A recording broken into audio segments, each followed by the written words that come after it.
Alqıylar çağırın ötüp. Alqıylar çığırlar.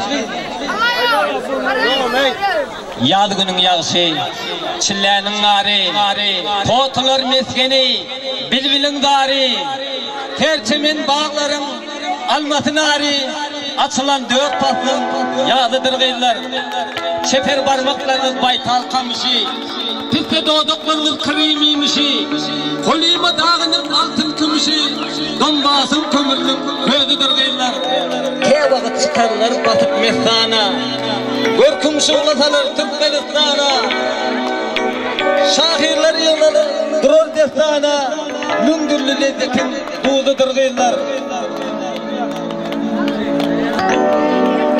Aşık bulduğum diye ıska köymesen, ağın tuğcan, öz vaktin ve iymesen, Yusuf Bakşı, vasfın aydım etmesen, sanasan kutarmaz, milyondur gıylar.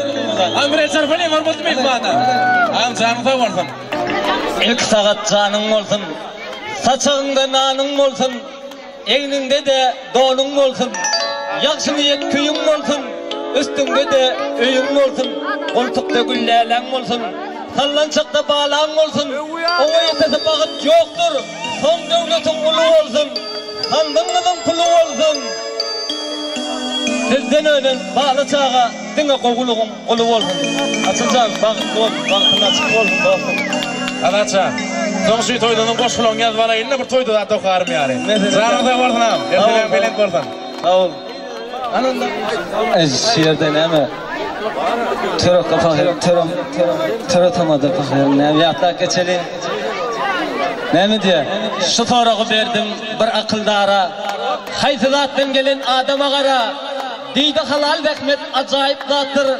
Haram kazanç ahir eder maskara. Akıl ağız akılından nalamaz. Yeni akıl gerek diğer danalar. Giden yıl unutulsa kimsen 100 yıldan, 1000 yıldan son ağda kalıp yasanalar. Yeni dostum il gıyvetil etmek ayaktan. Gıyvet etsen ayırlarsın elden ayaktan. Kopal okumuşu dost tutun ondan. Bir saati dost tutun karama ayaktan. Gözü düştü canı yeter ağusi. Yel uğrunda yekçap gelin oğluk çöp. Şondanın müngözde govnun ağızlar.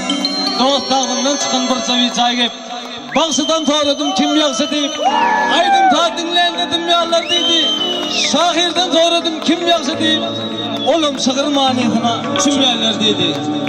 Baktım şöyle bir himra aydın ta toparlanan 94 gün bir argınal aydın ha geçer. Ne mi diye? Etrafta var yar himramız ösüp. Sebep himranın bilbili Yusuf. Acap aydınlarından doyman men kulağası halkım acap o adına hayrandır. Yusufcan senin sesin bütün ülke hayrandır. Bakşim 94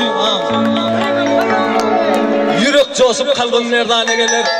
Mayır olsun Yusuf Bakşim aydınına sağına. Değgüldek gödeller tüylere gelir. Mayır olsun Yusuf Bakşim aydınına sağına. İneğinin maksadı yetiren toyda. Atanı asmanı götüren toyda.